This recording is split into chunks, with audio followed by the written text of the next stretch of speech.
तो हम कौन सा देख रहे हैं अभी? बाह्य प्रजनन। क्या देख रहे हैं? बाह्य प्रजनन। एक बार फिर से यहाँ ध्यान दो, जिससे नहीं समझ में आएगा वो मेरे से पूछेगा, और यदि मैंने पूछा आपसे नहीं बन रहा है तो फिर मुझे अच्छा नहीं लगेगा।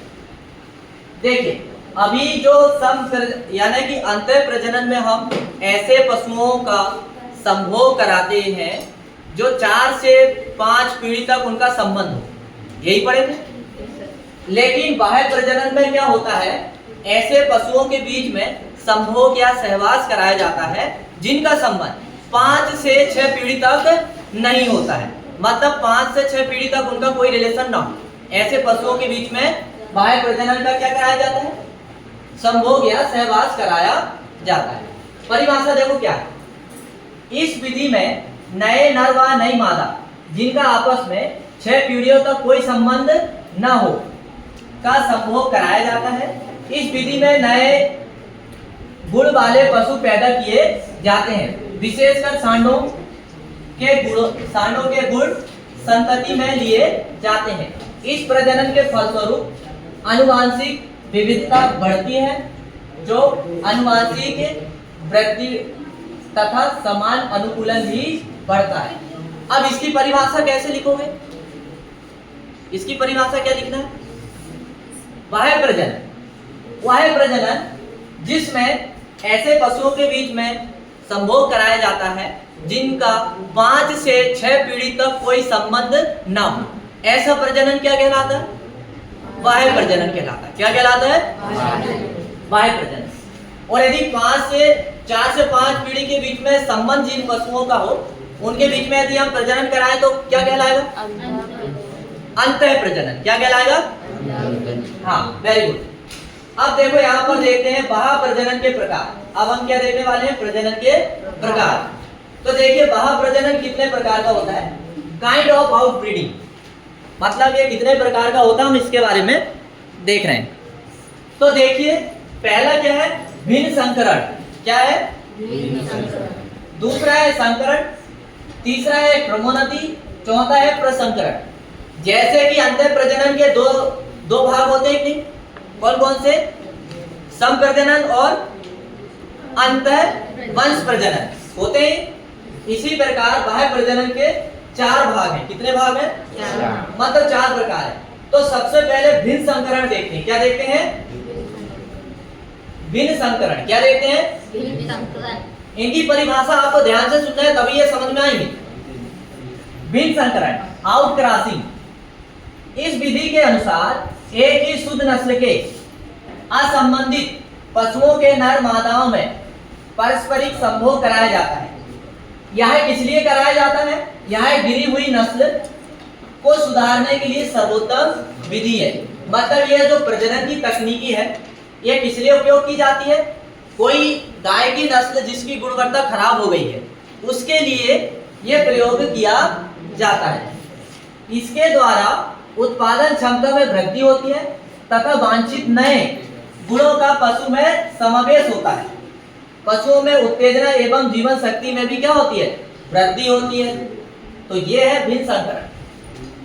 अब हम देखने वाले हैं संकरण। क्या देखने वाले हैं? संकरण। सभी लोग यहाँ ध्यान देंगे। अब संकरण को क्या बोलते हैं? Cross breeding. क्या बोलते हैं? क्रॉस ब्रीडिंग, या हम कह सकते हैं हाइब्रिड। क्या कह सकते हैं? हाइब्रिड। जो आप सुनते हो ना, हाइब्रिड फसल आ गई है, हाइब्रिड मक्का है, तो वो ऐसे ही तैयार किया जाता है, ठीक है, क्रॉस करा के। तो देखिए संकरण में क्या होता है? विभिन्न नस्लों के शुद्ध पशुओं के नर तथा मादा में संतान उत्पत्ति के लिए पारस्परिक सहवास कराना ही क्या कहलाता है? संकरण कहलाता है। क्या कहलाता है? संकरण कहलाता है। लेकिन इसमें अंतर क्या है? विभिन्न नस्ल की, मतलब अलग अलग नस्ल के पशुओं के बीच सहवास कराया जाता है। अलग अलग नस्लों के पशुओं के बीच क्या कराया जाता है? सहवास कराया जाता है। अब यहाँ पर कैसे समझेंगे? देखो अब ये संकरण की कुछ विधियां हैं। संकरण की क्या है? कुछ विधियां हैं। वो विधियां कौन कौन सी है? चरम संकरण, त्रिसंकरण, और फिर लास्ट में क्या दिया है? किस क्रॉसिंग और पितृ संकरण। तो आपको बहुत धैर्य से समझना है।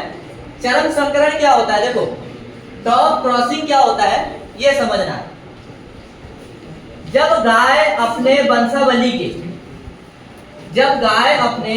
वंशावली के अंतिम सांड से मिलाई जाती है तो इस प्रकार का संकरण क्या कहलाता है, चरम संकरण कहलाता है। क्या कहलाता है?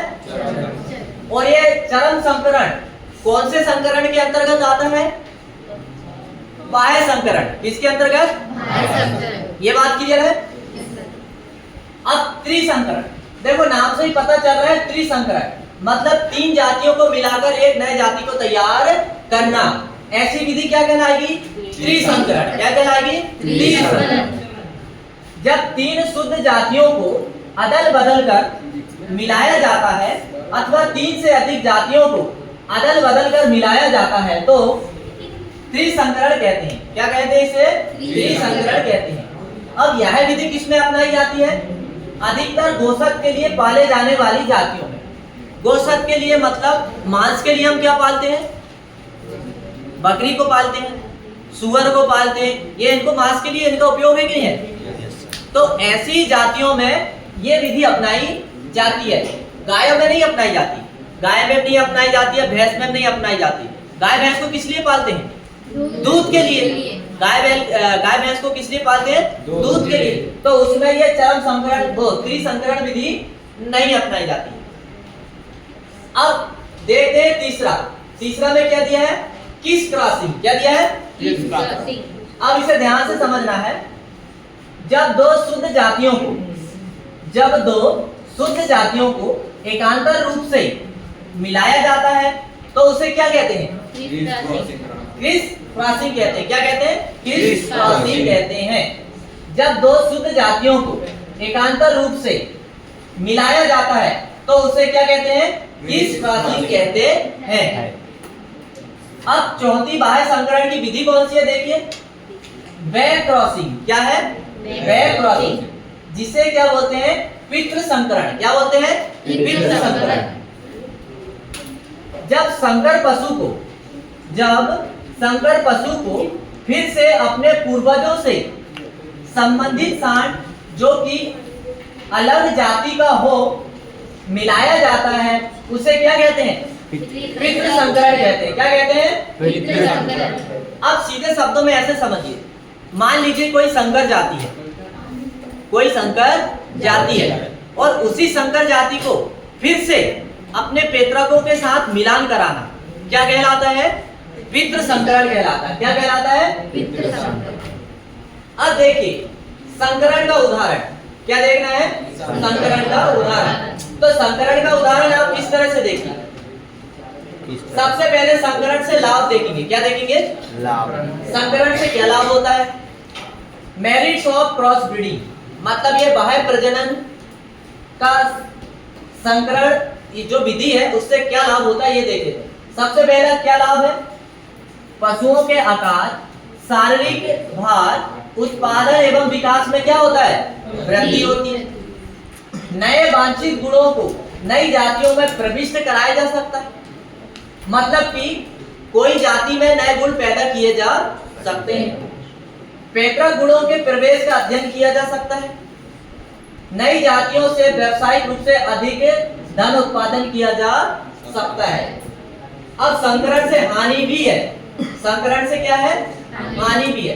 कौन सी हानि है? देखो, यदि हम बार बार संकरण कराते हैं तो जो पशु रहते हैं उनकी गुणवत्ता क्या हो जाती है? खराब हो जाती है। क्या हो जाती है? खराब। इसके गुणों में भिन्नता में वृद्धि होती है, मतलब गुण क्या है? बदल जाते हैं। प्रथम पीढ़ी के पश्चात पशुओं के गुणों में कमी हो जाती है और 4 से 5 पीढ़ी बाद पशुओं के गुण माता पिता से कैसे हो जाते हैं? अलग हो जाते हैं, क्योंकि बार बार हम जातियों को मिलाकर नई जाति बनाते हैं। तो ऐसे में क्या माता पिता के गुण रहेंगे? क्या दूसरी जाति के गुण उस जाति में चले जाते हैं। अब बात आती है क्रमोन्नति। किसकी बात आती है? अब देखो क्रमोन्नति बहुत इंटरेस्टिंग है। आप जो देखते हो ना नए जाति, जैसे कि मान लीजिए घोड़ी और गधा को मिलाए तो खच्चर बन जाता है। खच्चर को देखियो? नहीं देखे? अभी देखो, देखिए यहां पर देखिए,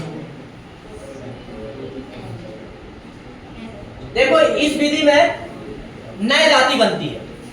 देखो कैसे बनती है, आपको यहाँ क्या क्या नजर आ रहा है? घोड़ी गधा। हाँ, ये घोड़ी और ये गधा। क्रमोन्नति में क्या रहता है? दो अलग अलग जातियों को मिलाकर एक नई जाति बनाई जाती है। दो अलग अलग जातियों को मिलाकर क्या बनाई जाती है? नई नई जाति। ये घोड़ा, आपको घोड़ी दिख रही है? Yes sir. ये गधा, यस। ये दोनों अलग अलग जाति है। इन दोनों को मिलाएंगे तो पता है क्या बनेगा? ये खच्चर बनेगा। मतलब देखो, अब इसमें दो जाति के गुण इसमें हमने ट्रांसफर कर दिए। कैसे? घोड़ा दौड़ता है, दौड़ता ही नहीं, और गधा वजन ले जाने में ज्यादा ताकतवर होता ही नहीं। अब हमें ऐसी जाति चाहिए जो दौड़े भी और वजन भी ज्यादा ढोले।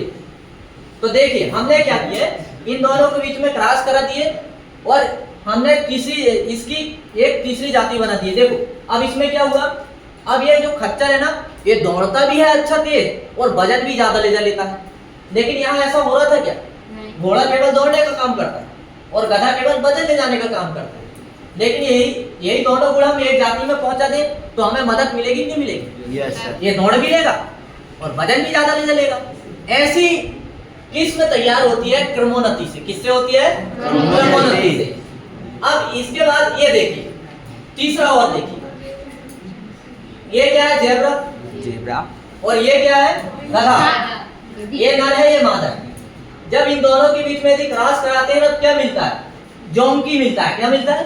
जोंकी। अब खास बात क्या रहती है, ये जंगली जानवर है, ये दौड़ने में और खाने में बहुत तेज होता है और ये गधा वजन ले जाने में तेज होता है। तो हमें ऐसी जाति चाहिए जो दौड़े भी अच्छी, काम भी अच्छी करे और वजन भी उठा ले। तो ये तो केवल दौड़ पा रही है, केवल वजन उठा पा रही है। तो यदि हमको वजन ले जाना है, दौड़ना है, तो अलग अलग जाति को रखना पड़ेगा। लेकिन यदि हम इन दोनों को क्रॉस करा दें तो ये नई जाति मिल जाएगी। तो ये नई जाति मिलेगी तो दौड़ेगी भी अच्छी और वजन भी अच्छी ले जाएगी। तो एक ही पशु को पालना पड़ेगा, नहीं पढ़ना पड़ेगा? यस। एक ही पशु पालना पड़ेगा। इसीलिए ऐसी नई नई जातियों को क्रमोन्नति विधि से निकाली जाती है। अब पढ़ लेते हैं, देखो क्या क्या दिया होगा।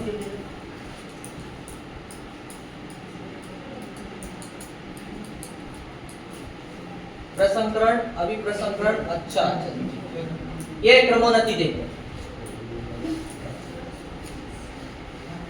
अरे वो विधि तो प्रसंकरण वाली है रे, ये वाली है, प्रसंकरण वाली है।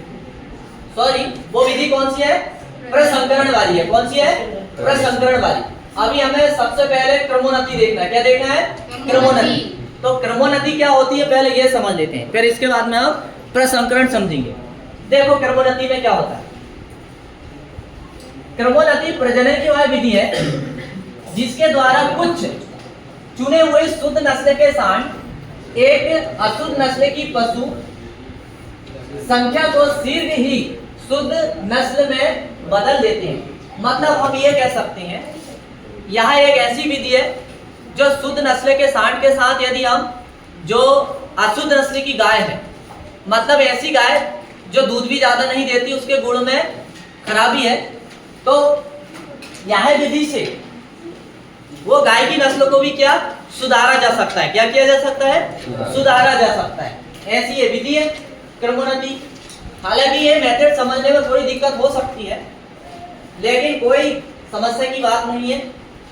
पहली पीढ़ी में यदि हम ये विधि अपनाते हैं तो देखो पहली पीढ़ी में क्या होगा, पहली पीढ़ी में 50% शुद्धता के गुण आ जाते हैं। दूसरी पीढ़ी में कितने आ जाते हैं? 75%। ऐसा करते हैं, हम ये विधि अपनाते हैं तो 6 से 7 पीढ़ी तक बिल्कुल शुद्ध नस्ल से मिलते जुलते हो जाते हैं। मतलब शुद्ध नस्ल के पशु हमें मिल जाते हैं। अब देखते हैं क्रमोन्नति प्रजनन प्रणाली के प्रमुख लाभ। क्या देखने वाले हैं? क्रमोन्नति प्रजनन प्रणाली के प्रमुख लाभ। पहला लाभ क्या है? सामूहिक रूप से पशु समूह की आनुवंशिकता सुधरती है। देशी पशुओं के नस्ल सुधार की यह सर्वोत्तम विधि है। इस विधि में तकनीक की आवश्यकता नहीं होती है। ये 3 पॉइंट आप याद रखिए। अब चौथी विधि क्या है? प्रसंकरण। क्या है? प्रसंकरण। अभी जो हम थोड़ी देर पहले डायग्राम समझ रहे थे वो इसके हैं। इसमें आपको बिल्कुल अच्छे से समझ में आएगा, ठीक है।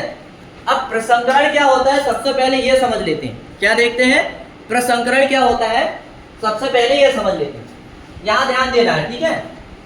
थोड़ी समस्या हो सकती समझने में, लेकिन कोई बात नहीं, मैं आपको पूरी समझाने की कोशिश कर रहा हूँ। देखिए, प्रसंकरण, प्रसंकरण को क्या बोलते हैं?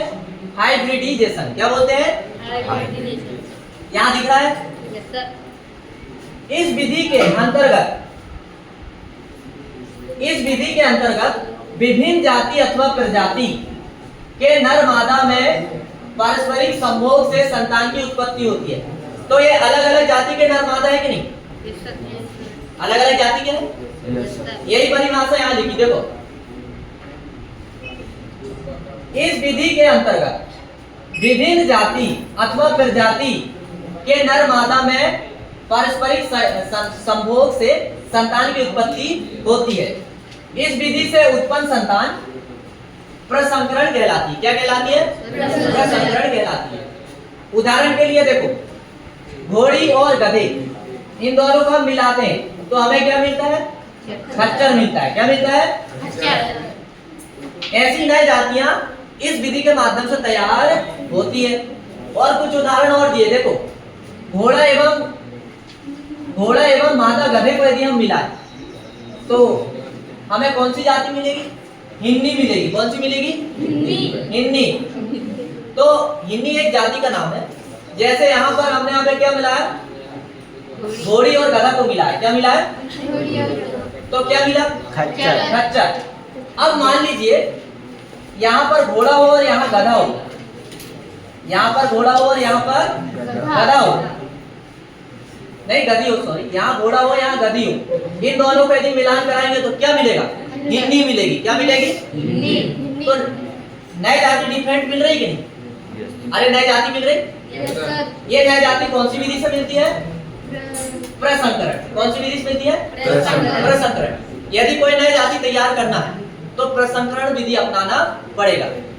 फसलों में भी एक नई जाति है जिसका नाम है ट्रिटिकेल। क्या है? ट्रिटिकेल। अब ये ट्रिटिकेल जो बनी जो जाति है, ये रिम्पू नाम का एक वैज्ञानिक था। इसने क्या किया? इसने लिया गेहूं को और राई को। गेहूं और राई दोनों अलग अलग फसल है, इन दोनों के बीच में क्रॉस करा दिया। और जब जैसे ही इन दोनों के बीच में क्रॉस हुआ तो ये एक नई फसल मिल गई जिसका नाम है ट्रिटिकेल। क्या नाम है? ट्रिटिकेल। एक नई जाति मिली कहीं तो वो जो है दूसरे राज्यों में उसकी खेती होती है। तो इस तरह से हमने क्या देखे अभी। अब यहाँ पर जैसे नर जेब्रा का मादा गधा से यदि मिलाएंगे तो क्या बनेगा? जोंकी बनेगा। क्या बनेगा? जोंकी। अब क्या है देखो, भारत में पशु प्रजनन की प्रमुख समस्याएं। ये प्रश्न में पेपर में ये प्रश्न आता है। क्या पूछता है? भारत में पशु प्रजनन की प्रमुख समस्याएं बताइए। भारत में पशु प्रजनन की प्रमुख समस्या बताइए। पहली समस्या क्या है? पशु का जनन अयोग होना। पहली समस्या क्या है? पशु का जनन अयोग होना। अब हमारे यहाँ क्या है, पशुपालन में उतना ध्यान नहीं दिया जाता है, तो पशुओं को क्या है, अच्छे से राशन न मिलने के कारण वो जल्दी से बच्चा देने के लिए तैयार नहीं हो पाती है। तो ऐसी क्रिया क्या कहलाती है? पशु का जनन अयोग होना। देरी से युवा होना, कम या बिल्कुल बच्चे न देना, ये सब पशु प्रजनन से संबंधित समस्याएं हैं। पशु का अधिक दिनों तक सूखा रहना। अधिक दिनों तक सूखा रहने का मतलब ये होता है 2 से 3 साल तक बच्चे ना देना। 2 से 3 साल तक बच्चे ना देना। जैसे मान लीजिए एक बार बच्चे दे दी तो 300 दिन तो उसने दूध दी, फिर इसके बाद क्या होता है, बीच में लंबा समय दे देती है, मतलब गर्भ को धारण नहीं कर पाती है, बार बार पलट जाती है। पलटना मतलब समझते ना?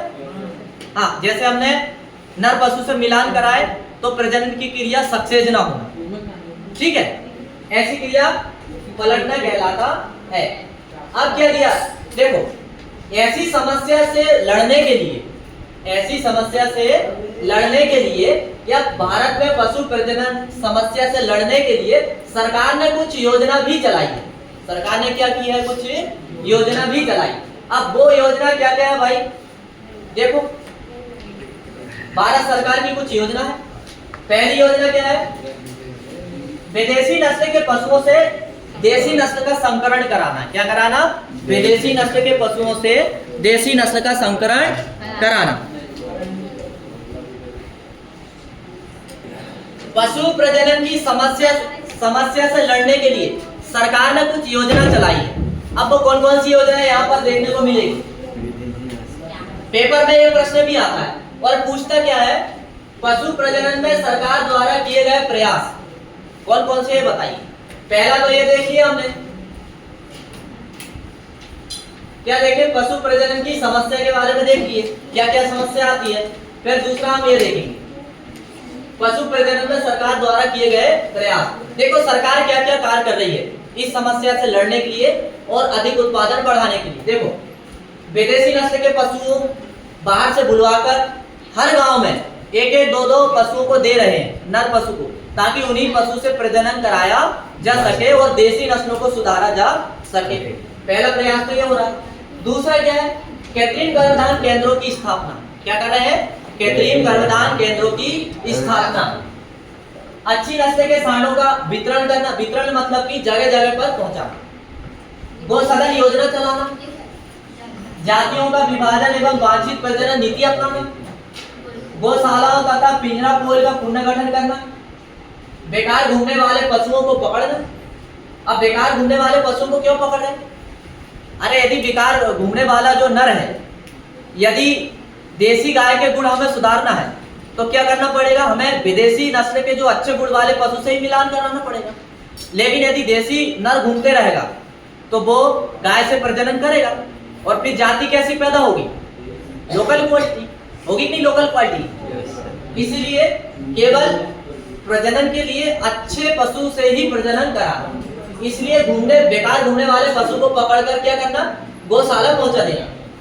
केंद्रीय ग्राम योजना चलाना, पशु रजिस्ट्रेशन सुविधाएं, अभिलेखन, पशुपालन का प्रकार, अनुसंधान प्रशिक्षण एवं प्रसार सुविधाएं, नियंत्रण प्रजनन, उचित रोग नियंत्रण, पर्याप्त आहार सुविधा, त्रिमोन्नति विधि का प्रचार, पशुओं का क्रय विक्रय करना।